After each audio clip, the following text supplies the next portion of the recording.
Добрый день, дорогие друзья! Рад вас приветствовать на нашем еженедельном вебинаре. В студии Михаил Синелевич, я Борис Белоцерковский. Наша тема сегодняшняя — «Как найти предназначение и научиться управлять своей судьбой». С нами Михаил Лайтман, профессор ИРАФ.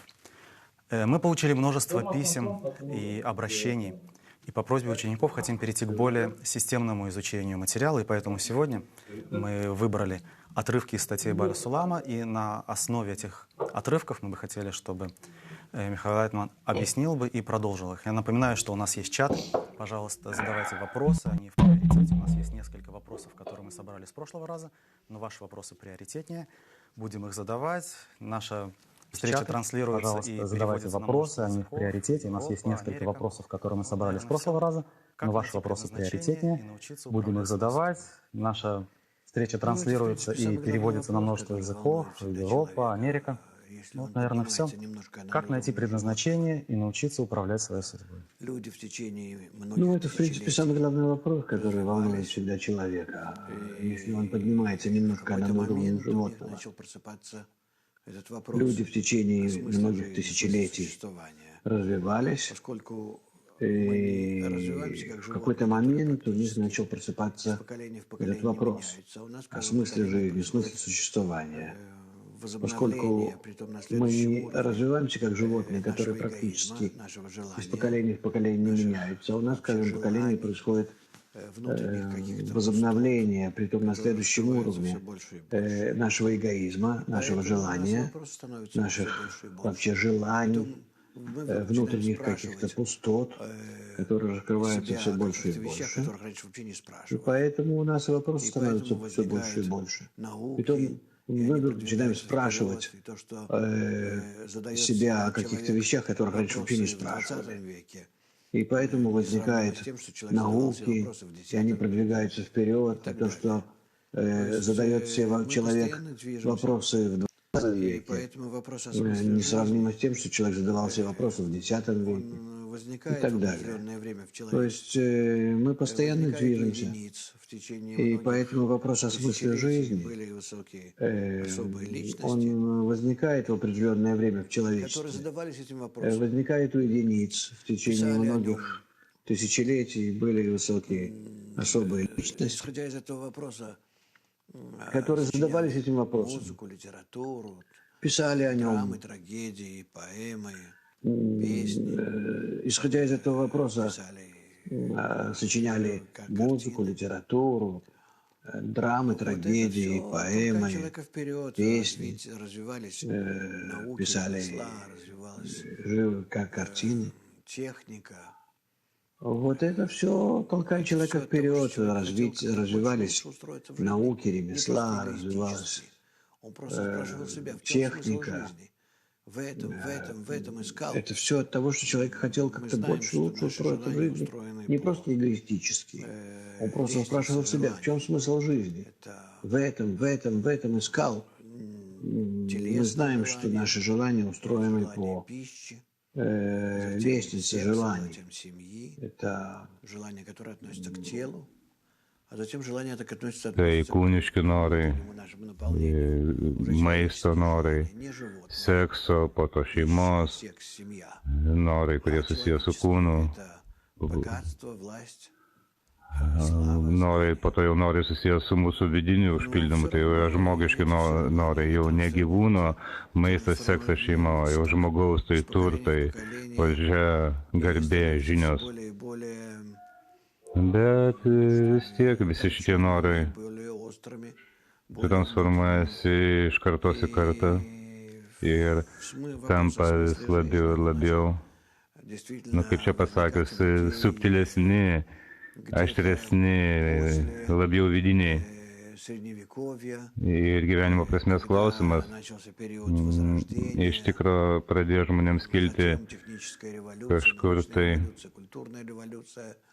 po viduramžių, kai prasidėjo atgimimo periodas, po to techninė revoliucija, mokslo revoliucija, kultūros revoliucija Europoje ir čia atsirado įvairiausi įvairiausių naujų santykių su požiūris į gyvenimą ir religiją, žmonės nustojo bijoti, kad jie nėra religingi, netikintis, galvoti kitaip.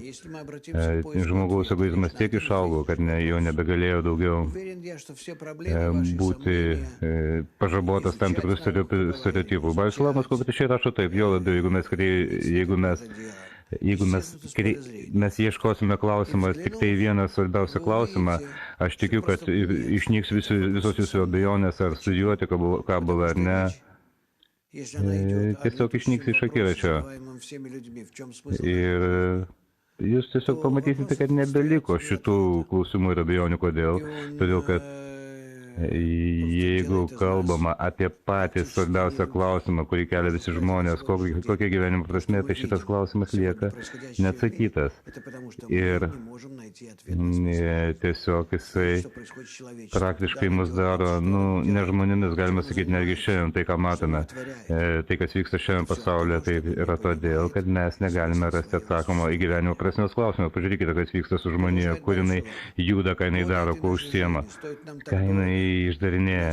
Tai viskas yra todėl, kad jinai nesupranta savo egzistencijos prasmės. Balius Svanas toliau sako, šie mūsų gyvenimo metai kainuoja tiek daug, kitaip sakant, mes dėl jų iškenčiame daug kančių, kad galiausiai galėtume išgyventi. Kasgi mėgaujasi šitais mūsų metais, kuriuos mes nuolatos praleidžiame ieškojimuose, bėgdami nuo kančių. Ir jeigu pasakyti tikslai, kam aš suteikiu malonumą tuo, kad aš tai šitaip gyvenu, taip pat nieko. Ir tiesa yra ta, kad mes jau pavargome, įvairių kartų tyrinėtojai jau pavargo galvoti apie tai. Ir nėra reikalo kalbėti apie mūsų kartą, kuris netgi nenori niekas pagalvoti apie šitą klausimą, ką man galvoti apie gyvenimo prasmės klausimą, jeigu aš iš anksto suprantu, kad neverta jį gilintis, nes nerasiu atsakymo. Duokit man geriau truputį ten kažkokių tai narkotikų, arba išgerkim, arba dar ką nors, kad tiesiog kažkaip tai užsimiršti. Užmušti šitą klausimą. Klausimas yra siaubingas, jisai daro žmogaus nieką. Jeigu gyvūnai neturi tokį klausimą, tai jie egzistuoja, jie turi tik tai 3 norus. Tai maistas, seksas, šeima, o kiti 3 norai - turtai, valdžia ir žinios. Gyvūnų gamtoje prigimty nėra. Ir žmonės, kurie yra šitame lygmenyje, taip pat neturi. Todėl jiems paprašiau gyventi. Žmonės, kurie jau vystosi virš gyvūno norų, jie jau, žinoma, nėra laimingi. Bet kartu, Balsonas tada sako, vis tiek klausimas nelieka, nepasikeitė, vis tiek išlieka visa jo kartelis ir jėga. Vis tiek šitas klausimas vis tiek mus nuleidžia rankas, ta prasme, nužemindamas iki pelenų. Kol mes nusprendžiame priimti visiems rimtą sprendimą, tiesiog pasiduoti gyvenimo tėkmei kaip ir visi. Tai iš esmės yra tai, ką mes ir bandome daryti pasąmoningai. Tarp kitko, pavalgiau, pamiegojau, nuėjau darbą, pažaidžiau su draugais, seksas, futbolas, kažkokie tai užsiėmimai, atostogos, hobiai, viskas, kas tik įmanoma, kad tik tai kažkaip tai įvelti save ir nekelti savo šito klausimą, nes jisai baisesnis už mirtį, to, kad mirtis tai problemos sprendimas per vieną minutę, o su šito klausimu negali gyventi ir ilgai gyventi ir galiausiai tai tavęs prie nieko netves išskyrus kaip prie savigraužos. Todėl Balsulamas parinko šią temą kaip įvadą, kaip pratarmę jo didžiam darbui 6 tomų knygai mokymas, 10 sferot mokymas, tai norėdamas parodyti, kad tau kabalos mokymai nereikia jokių ypatingų motyvų, aukštų tikslų, jeigu tau blogai gyvenime. Jeigu nežinai, kam tu gyveni ir tau šitas klausimas neduoda ramybės, tai negali šiaip savo egzistuoti, turi pateisinti savo egzistenciją. Tada tu vis dėlto turi atskleisti šitą mokslą, nes būtent į šitą klausimą apie tavo asmeninio gyvenimo prasmę jisai atsako. Ten yra klausimų, yra jau klausimų daugybė, bet atrinkite tokius iš jų.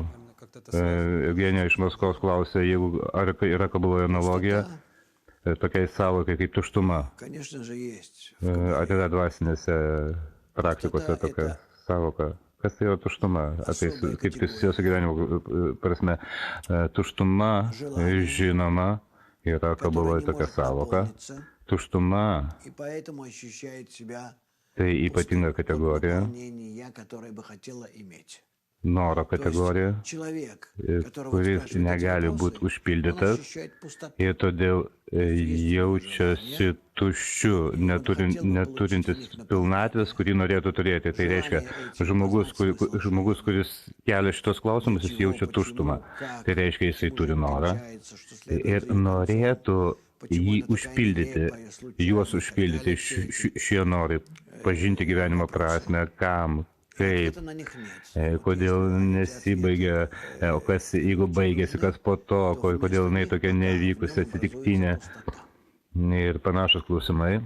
Ir atsakymų juos neranda, bet jeigu jam šie atsakymai labai reikalingi, tai vietoj jų kol kas jame formuojasi tuštuma.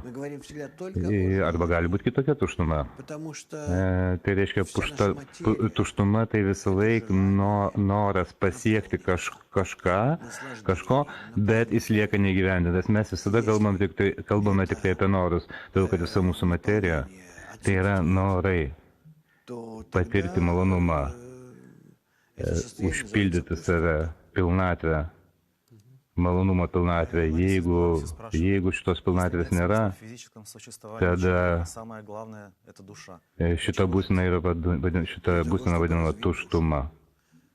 Larisa iš Baltarusijos klausia, jeigu nėra fizinio gyvenimo prasmės, tai svarbiausia yra siela. Tai kam gyventi? Tam, kad išvystyti sielą.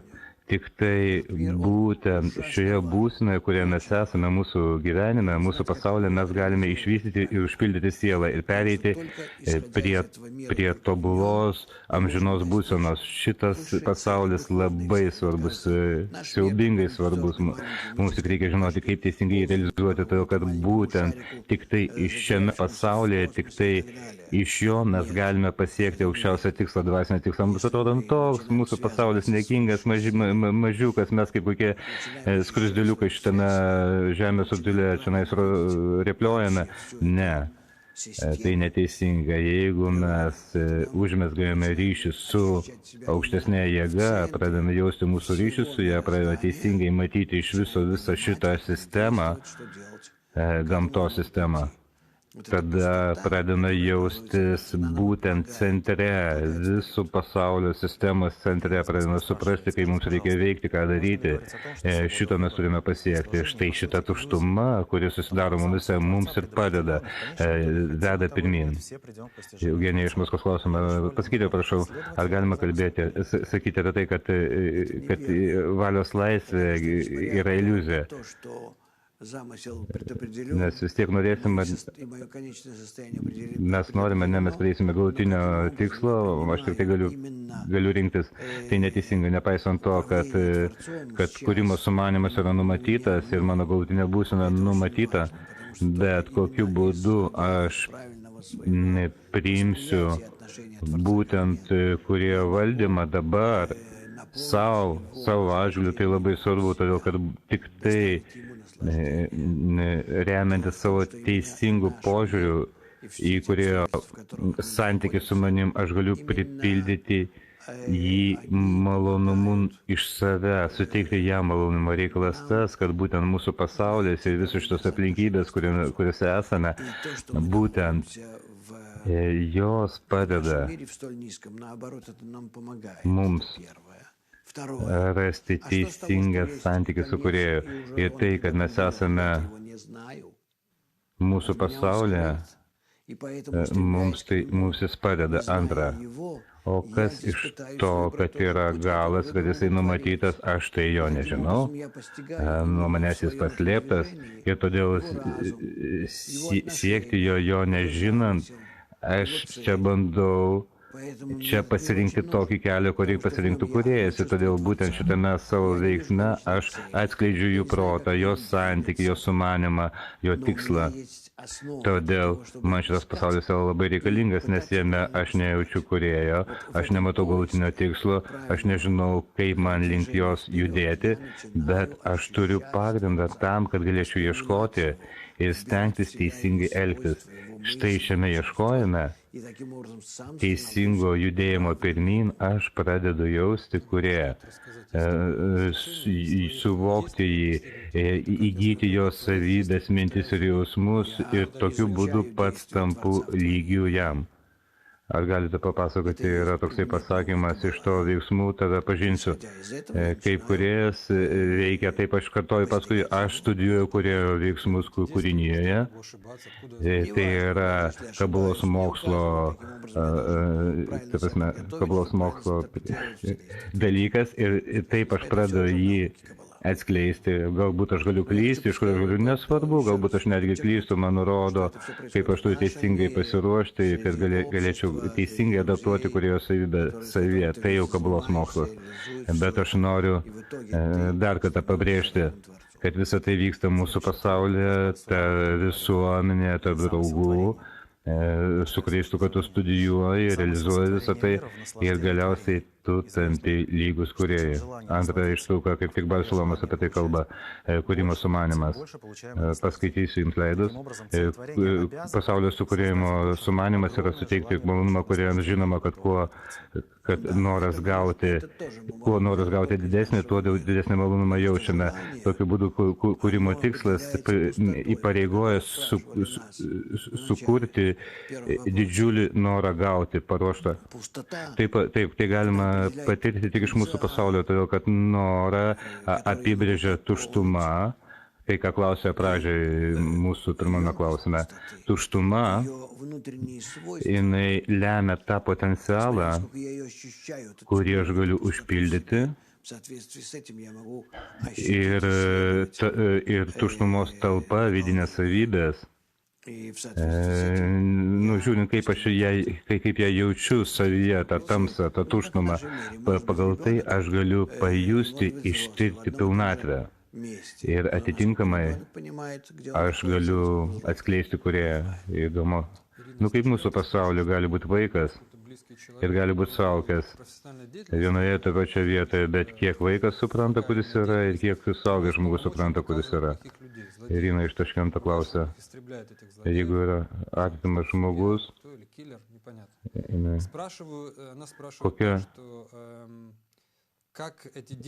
būtent už kokią veiklą reikia bausti blogus žmonės. Nežinau, ten ar teisėjas, ar kileris, ten tas žmogus neaišku. Jis klausia, kaip šitie veiksmai atima iš žmonių ištaisimų galimybę. Tai tik klausia apie šitą žmogų, kodėl manęs klausia. Pagal Torą užmušti žmogą iš viso negalima, tik tai tuo atveju, jeigu jisai eina norėdamas tave užmušti, tai tik tai ir tau visiškai aišku, kad taip yra, tu privalai užmušti, privalai. Bet jeigu jisai tokio sumanimo neturi, tarkim, jisai nori tave su pagaliu stuktelti, tai tu neturi teisės jo užmušti. Bet nubausti taip, bet bausmės neturi labai, turi būti būtent tik tai prieš tuos veiksmus, kuriuos jisai atlieka. Tie veiksmai turi būti jo ištaisimui. Lygiai taip, kaip pagal Torą visiškai ten egzistuoja kalėjimai. Yra laikoma, kad tuo mes žmogaus netaisome. Netgi matome iš tikro, kad iš kalėjimų išeina atvirkščiai dar labiau išprusę nusikaltėliai, vagės ir taip toliau. Todėl nėra tokios bausmės. Kalėjimas. Mes turime perauklėti žmogų, jį pastatyti tam tikras aplinkybės, rėmus, kad jisai būtų žmonių aplinkoje, o kai jisai tenais yra tarp tokių pačių vagių plėšikų, tada jisai išeina tik tai dar blogesnis, negu pateko. Taigi, reikia studijuoti, kokiu būdu reikia taisyti žmonės. Šiandien, žinoma, pasaulis veikia visiškai neteisingai. Klausimas kita tema, Svetlana klausia, jeigu kūrėjas tai nesmenybė, o gamtos dėsnių sistema, tai aš nežinau, kaip žiūrėti, anksčiau aš pasitikėjau, juo kreipiausi, o dabar gaunasi, kad man reikia tik tai teisingai integruotis į sistemą ir viskas. Ar nežinau, kas yra meilė? Moteris. Nemažas vaikas. Su ja galima kalbėti. Tiesiai. O jeigu jūs mylite kažką, jūs mylite ką? Ar ne sistemą? Ar ne sistema visokių požiūrių, jausmų, klausimų ir atsakymų sistema? Vis tiek jūs mylite sistemą. Jūs sąveikote su tam tikra sistema. Tai prieš jūs kiekvienas žmogus mylimas, ar kurio nekenčia, tai visą laiką mes kalbame apie sistemą ir mes patys esame ir kiti yra sistemos. Taip, tam tikromis mašinomis, kurios veikia tam tikrų būdų, kuriuose yra jausmai. Tas yra vadinama protas ir širdis, proto ir širdimi, ir kurios reiškiasi išoriškai kitų atžvilgių, tam tikrų būdų, sąveikoje tarpusavėje šios sistemos, tai reiškia žmonės tarpusavėje. Ir aš žinau, kad aš kartais pykstu ant savo kompiuterio, tarytum jisai būtų kažkokia tai gyvo būtybė. Aš sąveikoju su jo sistema, jisai įtakoja mano sistemą. Nėra jokių problemų dėl to, kad kalbėti apie žmogų kaip apie sistemą. Mes studijuojame Kabaloje, kad mes esame viso labo noro.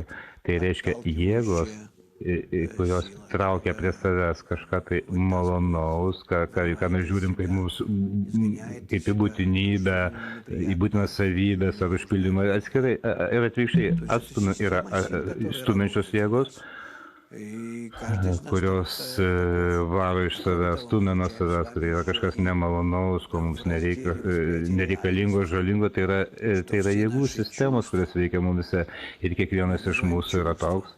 O be to mes studijuojame su jumis dar ir skyriuje realybės suvokimas, kad visi mūsų jausmai, mes juos vadiname jausmais, o iš tikro jie priema tam tikrus signalus ir šitos signalus mes jau savo viduje tam tikrų būdų sutapatiname su geru arba su blogu. Aš suvokiu per savo tos pačius, per uoslę, tarkim, mano nosį yra tam tikri plaukeliai, kurie jaučia kvapą. Aš patiriu malonumą nuo šio kvapo. Taip, ką tai reiškia?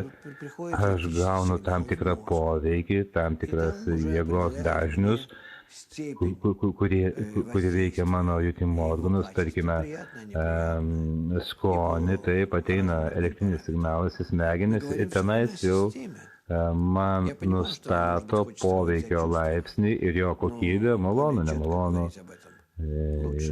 Pagal kitus parametrus mes visą laiką kalbame apie sistemą.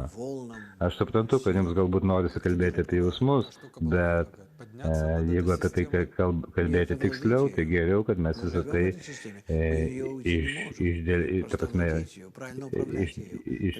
žiūrėsime kaip į jėgas, bangas, kaip apie tai kalba Kabala.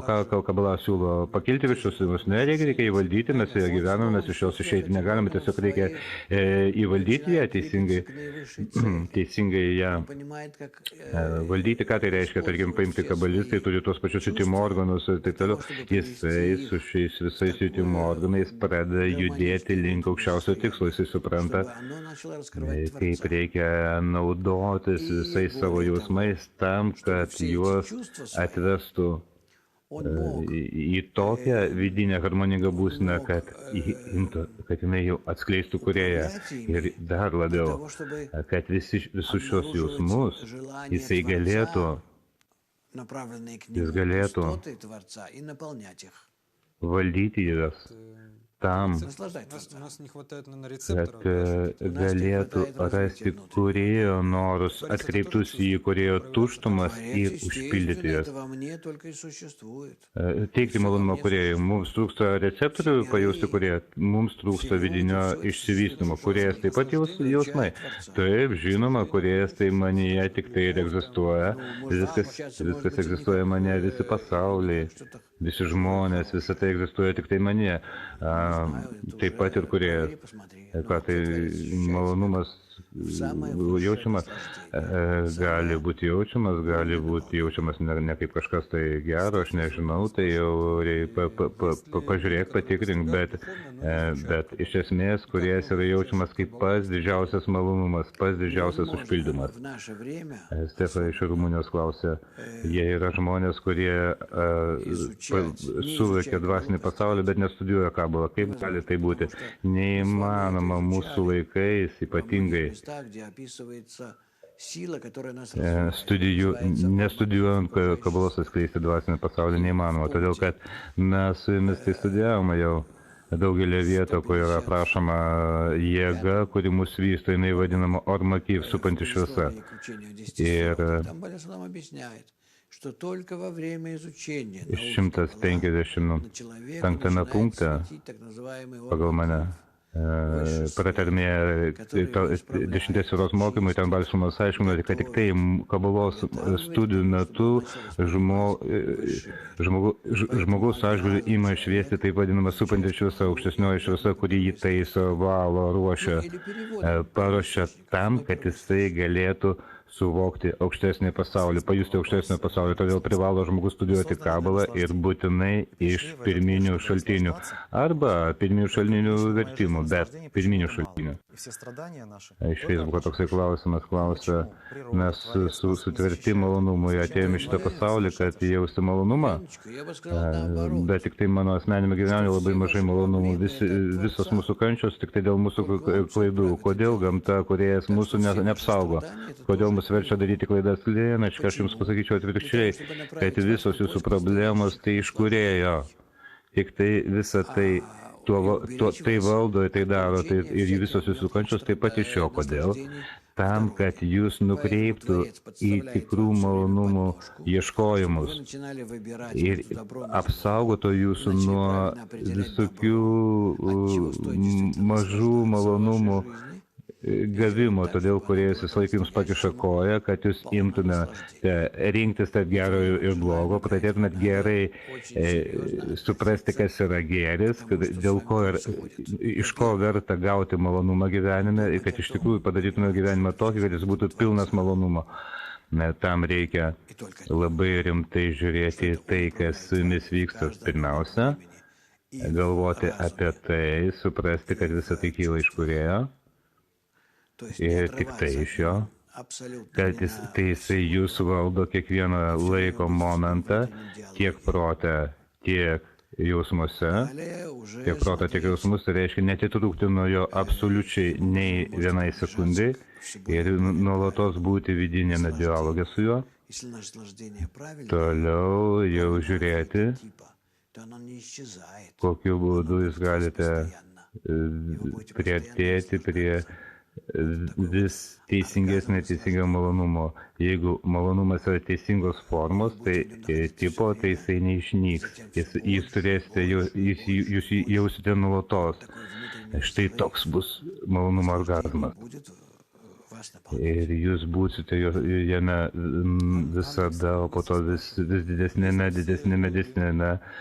įvyks toks vidinis malonumų sprogimas, kuris jūs užpildys. Ana klausia, jeigu visi žmonės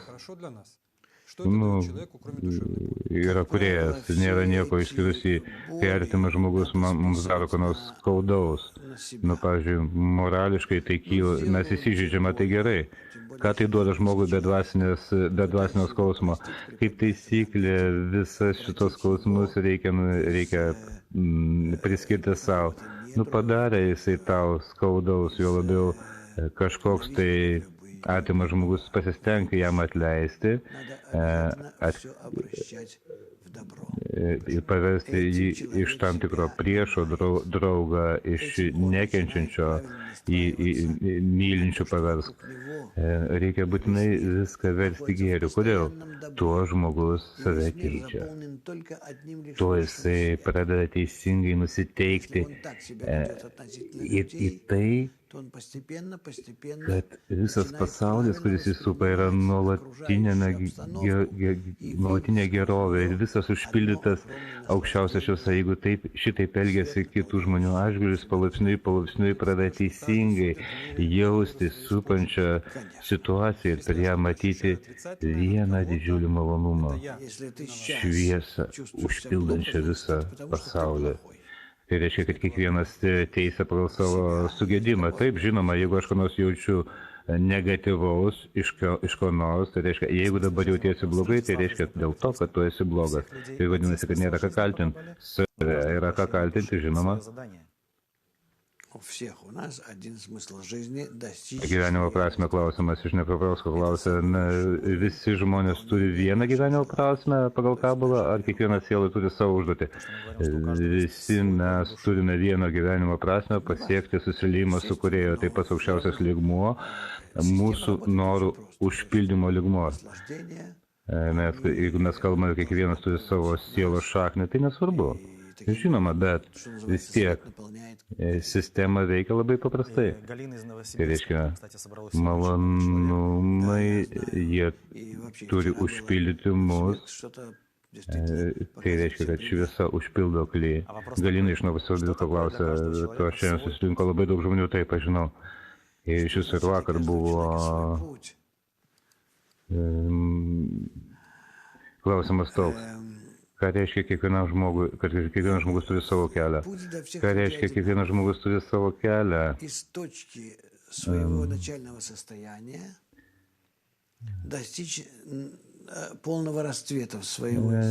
Kelias visiems žmonėms yra vienas. Į savo pradinės būsenos taško pasiekti visišką savo sielos sužydėjimo ir tokiu būdu visiškai supanašėti su Kūrėju. Tai reiškia, kad kelias yra vienas. Pirminė būsena visiems yra vienoda, galutinė būsena vienoda, bet individualiai skirtingas kelias. Ne vienas nėra panašus į kitą, bet pradžia, vidurys ir pabaiga visiems yra vienodas, bet kiekvienas dėl to, kad yra kilęs iš skirtingo režimo informacinio duomens geno ir tokiu būdu keliai skiriasi, lyg tai vienas nuo kito ir galutinės būsenos skiriasi.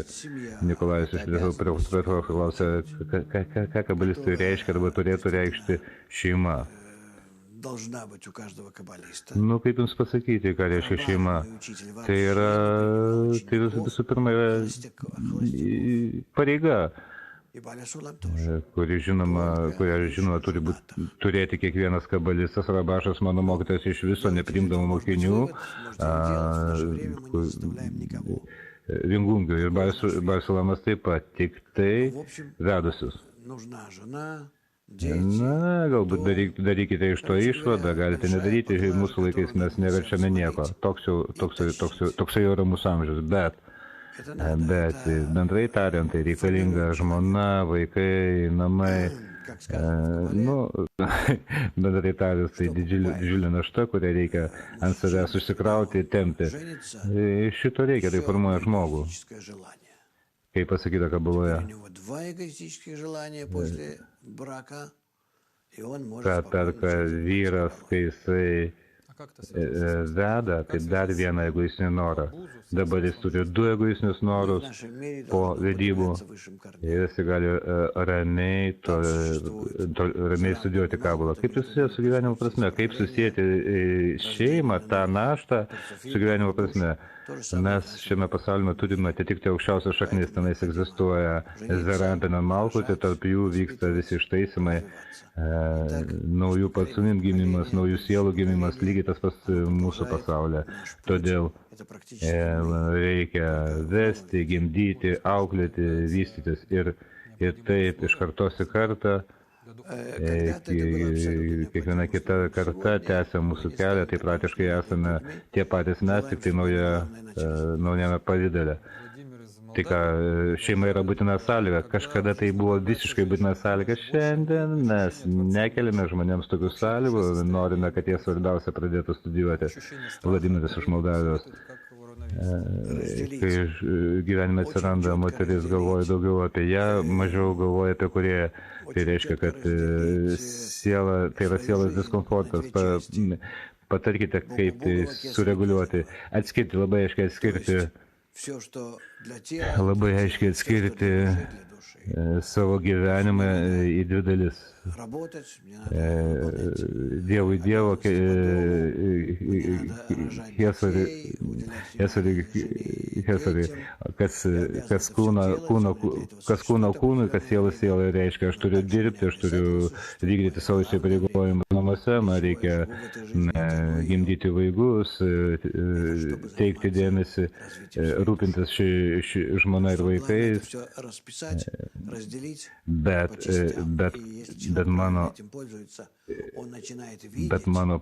savo laisvą laiką, tai skirti sielos vystymui. Svarbiausia visą tai išdėstyti, paskirstyti dalimus, jeigu žmogus tuo teisingai naudojasi, jis ima matyti.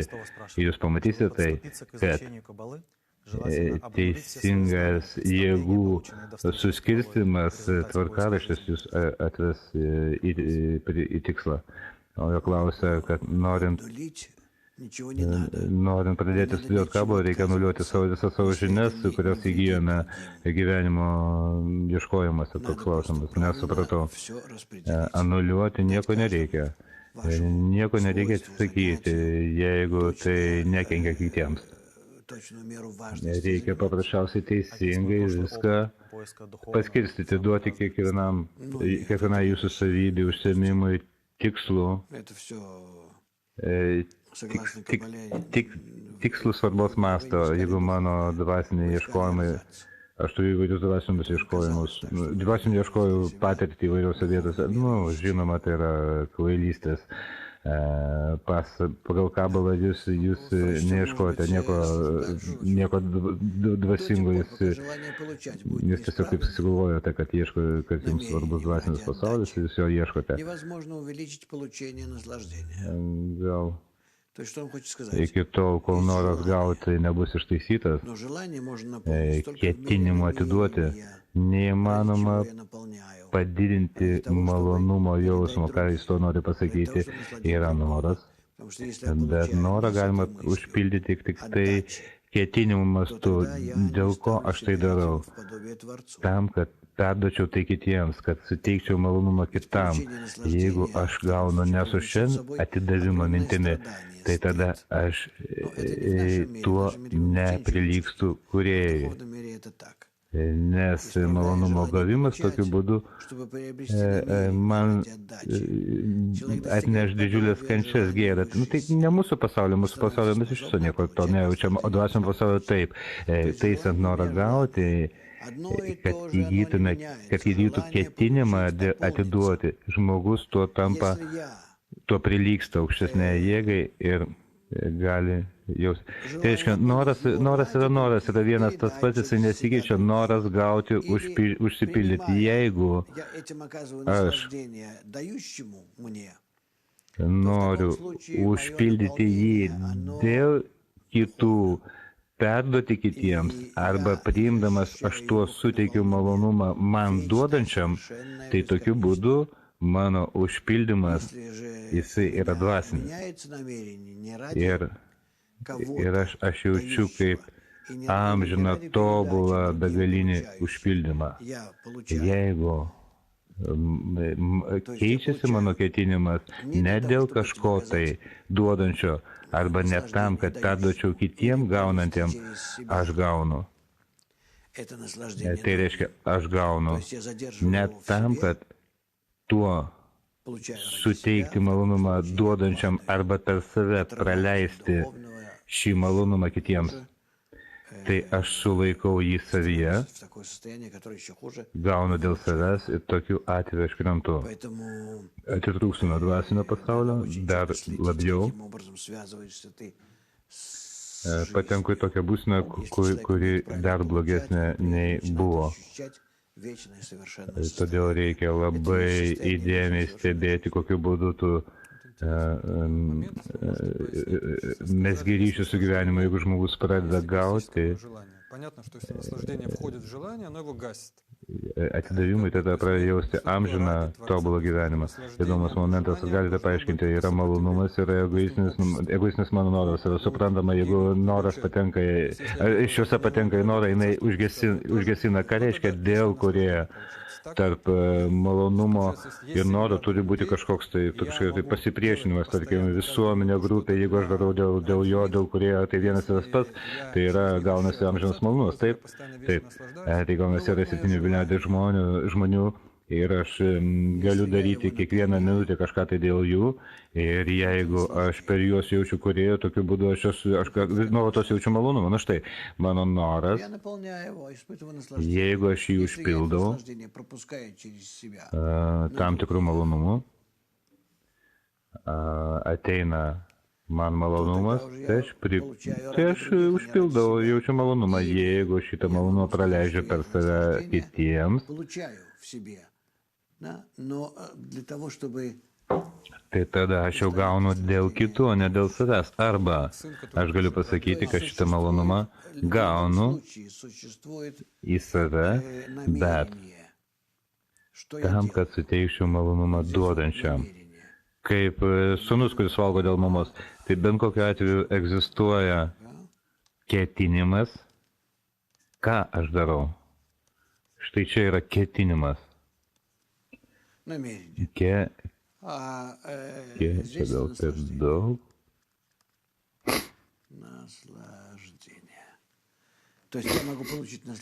Ketinimas. O, štai čia malonumas. Malonumas. Tai reiškia, aš galiu gauti malonumą tik tai savo ketinimo mastu. Štai tai ir tai yra lygus.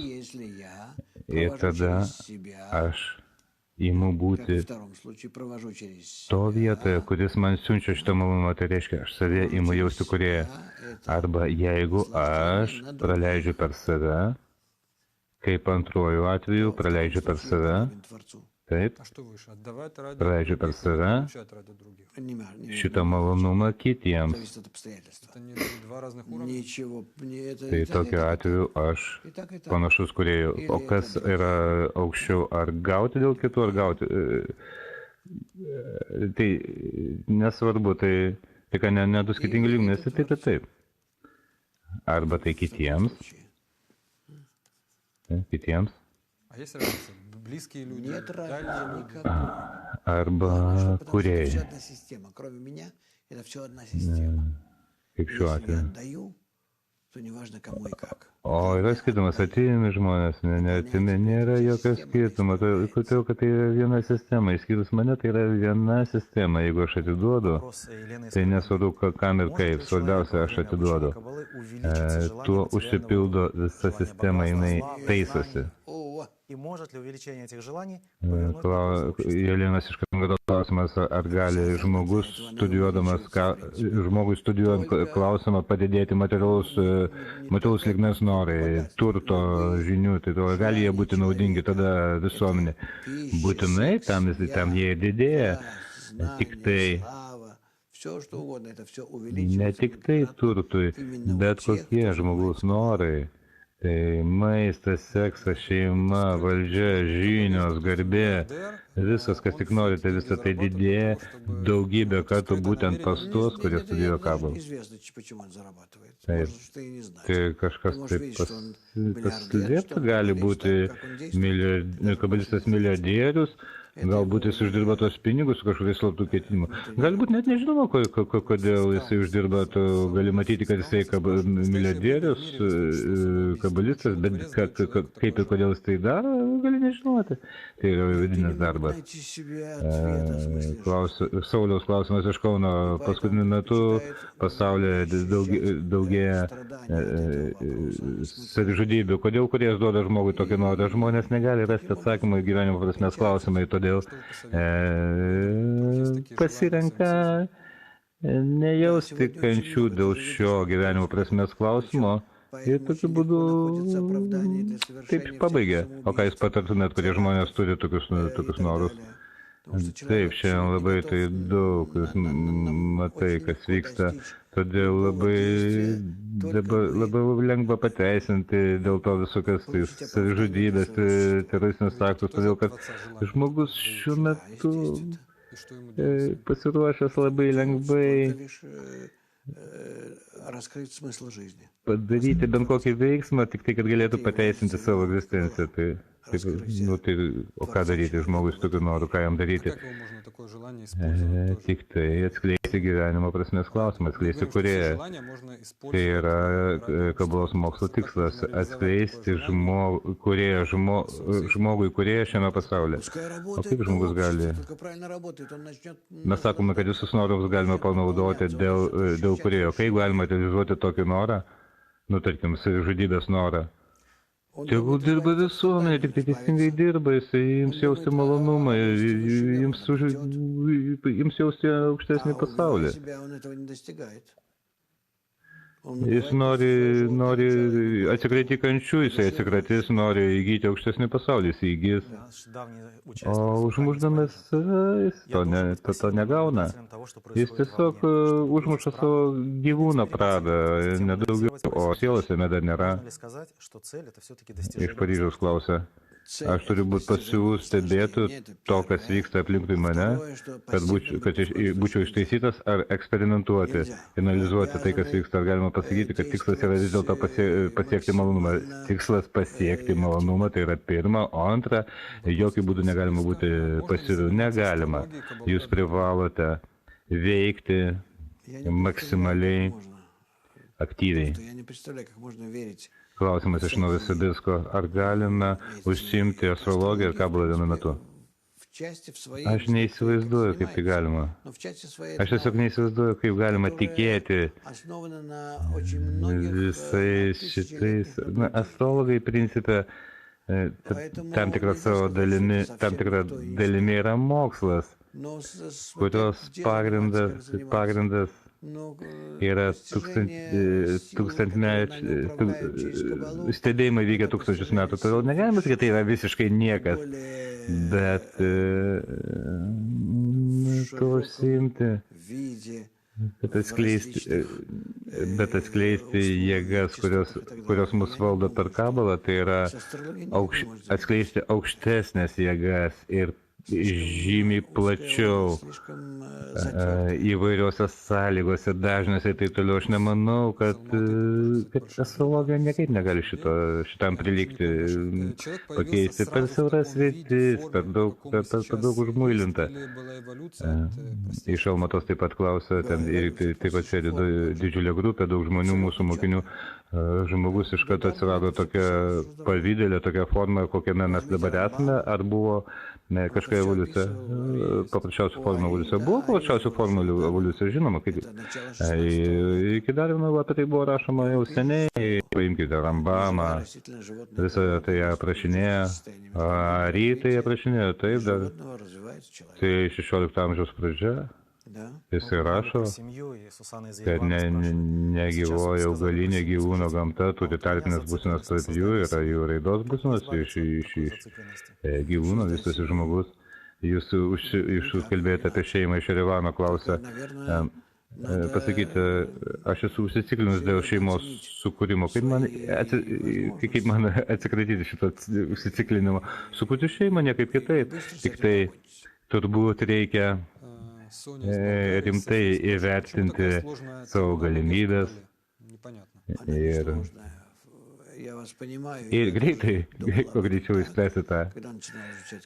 Sonija iš Bulgarijos klausas, kodėl tokia sudėtinga terminologija Kabuloje, nesupranta. Jinai nėra sudėtinga, aš jau suprantu, aš taip pat apie tai taip galvojau, kai pradėjau studijuoti Kabulą, bet po to aš pamačiau, kad tai yra nuostabi, lengva, labai tiksli, jautrus mūsų vidinės sandaros aprašymas. Nieko sudėtingo jame nėra, nieko painaus. Paprasčiausiai reikia imti jausti, kas slypi po šiais žodžiais. Tada pamatysite viską paprastai. Reikia susipažinti su to pasauliu, kuris yra aprašomas šiais žodžiais. Elena iš Čebakso klausia, kaip šiame gyvenime padėti pačiai savo ir būti arčiau kurioje. Padėkite kitiems. Grupė. Ne šiaip sau kitiems. Iš Taganrogo. Klausimas apie gyvenimo prasme, bet apie šeimą ir moteris. Iš Taganrogo klausia, kabalistų žmona tai yra kliūtis. Kabalistų moteris yra kliūtis. Jo, reikia padaryti taip, kad tai nebūtų kliūtis, o kad tai būtų judėjimas pirmyn, duotų judėjimą pirmyn. Tai pasakyti apie moterį, kad tai yra pagalba prieš tave. Jinai lyg tai ir prieš, bet jeigu jį pasinaudoja tuo teisingai, tai yra pagalba. Dar vienas klausimas. Labadiena, noriu vienytis grupėje. Kodėl toks aštrus klausimas yra gamta, škina ir kam dar ko nors reikia? Aš puikiai suprantu taip pat, aš turėjau labai stiprų nenorą būti su grupe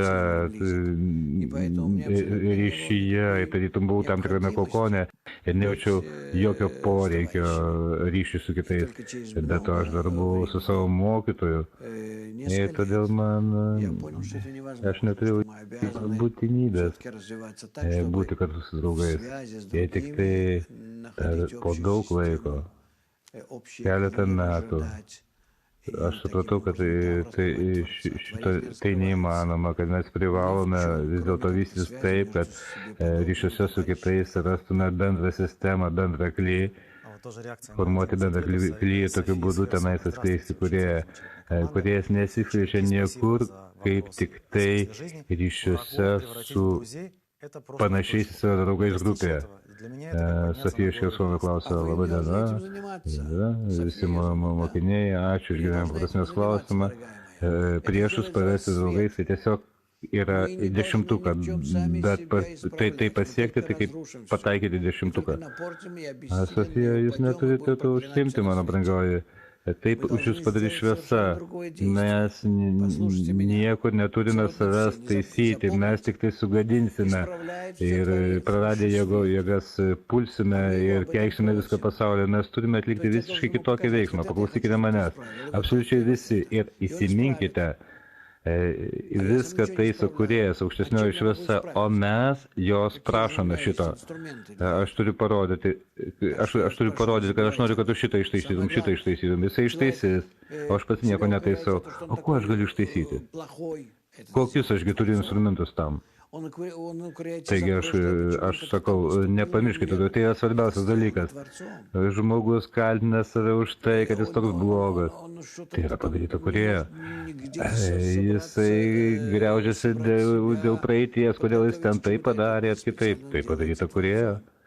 Jisai kažką tai ten negali susikaupti savo jėgas, susikaupti. Specialiai taip daro kūrėjas. Ir tai daro tik tai dėl to, kad žmogus paprašytų, išprašytų kūrėjo ištaisyti jį. Tik taip tam. Nepamirškite šitą.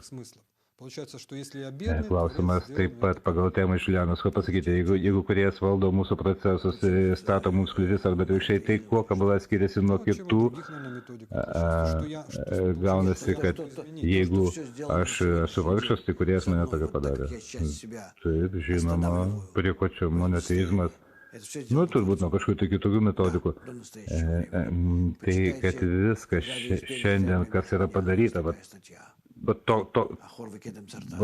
kokį padarė, tokį, koks dabar esu šiuo momentu, taip, visą tai padarė kuriejas iki šio momento. Paskaitykite, tu mane apimi iš galo ir iš priekio. Jūs pamatysite, kad apie tai rašo Balsulamas, karalius Dovydas jau prieš 3000 metų, tik nuo manęs priklauso tik tai ateitis, nuo manęs priklauso tik ateitis, bet ne praeitis ir ne dabartis. Aš norėjau pasakyti, kam įdomi šitą temą, tai rekomenduoju štai tokią knygutę, 10 sferot mokymas. Šiandien mes skaitome vieną ištrauką, kaip tik iš šitos knygutės. Čia vienas straipsnių, tai vidinis matymas, tenais labai gerai yra kalbama, labai gerai yra skleidžiama šitą temą. Aš tai perskaičiu paskui. Iki tol, kol žmogus nepasiekia tokios būsenos savo sieloje, tai reiškia ištaisytos būsenos, ištaisytos savo sielos būsenos, jis turės vėl ir vėl grįžti į šį pasaulį, kad pati aukščiausia pakopa, begalybė, visų sielų susiliejimas ir visiškas jų užpildymas turi įvykti gyvenant žemę. Todėl kiekviena karta yra ankstesnės kartos pasikartojimas. Tai reiškia sielų persikūnimas į naujus kūnus. Tai yra iš čia kyla labai praktinė kabalos mokslo savauktojo, kad jinai padeda mums pakilti tokį lygmenį, kurį mes užsipildydam šitą aukštesnę šviesą, nuolatos vis labiau ir labiau ir labiau. Ir tokiu būdu artėtume prie savo visiškos realizacijos. Nepabaigsime dabar, reikės grįžti dar kartą. Bet šiandien mes esame tokioje būsenoje, mes esame paskutinės sielos, tiesą sakant. Mes galime padaryti taip, kad daugiau čia nebereiktų grįžti. Blogiau už šį pasaulio nieko nėra, o mes turime su jumis nuostabią, puikią galimybę, unikalią galimybę pakilti ir paprasčiausiai likti jau aukštesnėjame pasaulyje. Nagi, padėkime vienas kitam tame ir mes su jumis, aš esu tikras, mums pasiseks. Tam yra visa technika, visos sąlygos. Knygos, šaltiniai, kalbos, metodika, absoliučiai viskas. Pasakyti, ko jums trūksta, kad realizuoti štai šitą tikslą. Aš jums padėsiu. Ir iš visa mūsų organizacija tik tai tam ir dirba. Iš viso nuostabi biografija dabar rodo ekranuose, iš kur žmonės, iš visų pasaulio kampų. Iš tikro, tokio anksčiau negalėjo būti. Prieš keletą dešimčių metų, prieš 10 metų. Tai rodo, kad iš tikrųjų mes turime galimybę išsitaisyti ir žinoma visus kviečiame į kongresą, kuris bus vasario 23-25, nes daug jau nusipirko bilietus, tai yra milžiniškas įvykis ir žinoma tie, kurie yra nuolatinėme ryšime su mumis, tai tikiuosi, kad nepraleis tokios galimybės, bet vis tiek aš prašau jūsų, susirinkite, kur jūs bebūtumėte, susirinkite į 10 arba kažkur tai nuo 5 iki 10 žmonių grupelės ir būtinai kartu su mumis būkite kongreso metu, todėl kad tik tai kartu su mumis jūs galėsite realizuoti, nes visas kongresas bus sudarytas iš tokių apskritų grupių, seminarų, tokių seminarų 10-kuose ir todėl tik tai ten jūs galėsite realizuoti, bet maksimaliai praktiškai realizuoti kabalos mokslą, kad galėtume pradėti jausti šiame 10-uke vidinėme ryšyje tarp žmonių aukštesnį pasaulį. Tai reiškia, kad frontalių paskaitų beveik nebus jokių frontalių paskaitų, bus tik tai vien tik tokie seminarai, kurie bus nukreipti tik tai, kaip Maskvoje buvo, taip pat buvo, taigi labai jūsų prašau. Susiplanuokite taip, įsitaisykite taip prieš ekranus ir kartu su mumis, kur jūs bebūtumėte, jeigu jūs ne čia, dalyvausite ne čia praktiškai šiuose, bet kad taip pat dalyvautumėte ten. Ten yra ruošiami klausimai, dar yra likę keli sekmadieniai, dar keli klausimai, blitas, minutėliai, galbūt ar Marija iš Sofijos klausė, anksčiau mes visi blogi. Ar tai mus dabar apsunkina likimą? Nieko nereikia grįžti, reikia eiti pirmyn iš Kanados, aš visą gyvenimą ieškojau prasmės, bet niekada negirdėjau apie Kabulą, aš jau gyvenu 60 metų, tai reiškia, kad tai mano paskutinė reinkarnacija. Jeigu spėsi, jeigu tau pasiseks, tai jeigu ne, tai reikia dar kartą grįžti. Frederikas iš Prancūzijos klausė, ar gali žmogus prašyti, kurie būtinybės, pavyzdžiui, mašinai reikia remonto, arba reikia pinigų tam būtų, žmogus gauna viską to, ko jam reikia, teisingam judėjimui link tikslo, taigi galvokite apie tikslą, visą kitą sutarkis. Valentina iš Vokietijos klausė, ką reiškia išsireiškimas prarasti sielą. Aš nežinau, tokio dalyko Kabuloje nėra. Kaip suprantas, kad egoizmas, asmenybė, dar kažkas ten, sinonimai, tai skiriasi vienas nuo kito. Norai neištaisyti, vadinami klipa, nešvaria jėga, egoistinis noras. Noras nukreiptas kitų naudai, tame tarpe ir kūrėjai, tai yra teisingas noras, altruistinė jėga arba siela. Paskutinis klausimas iš Facebooko, Sergejus klausia, ar aš galiu kūrėjų tapti pats savo, o ne dalelė kūrėjų planuose. Jeigu jūs įgyjate kūrėjų savybės, tai tapti kūrėjų. Ką palinkėti tą savaitę, pagalvoti apie tai, kaip jūs ruošitės kongresui, todėl kad mes galime per keletą dienų padaryti labai didžiulį šuolį aukštyn. Aš laukiu jūsų kitame webinare, iš jūsų laukiu klausimų, kurie susijęs su kongresu, kaip būtina, kaip maksimaliai naudingai išnaudoti. Gaila, jeigu mes prarastume šitokią galimybę. Geros dienos visiems ir sėkmės visą kame. Iki.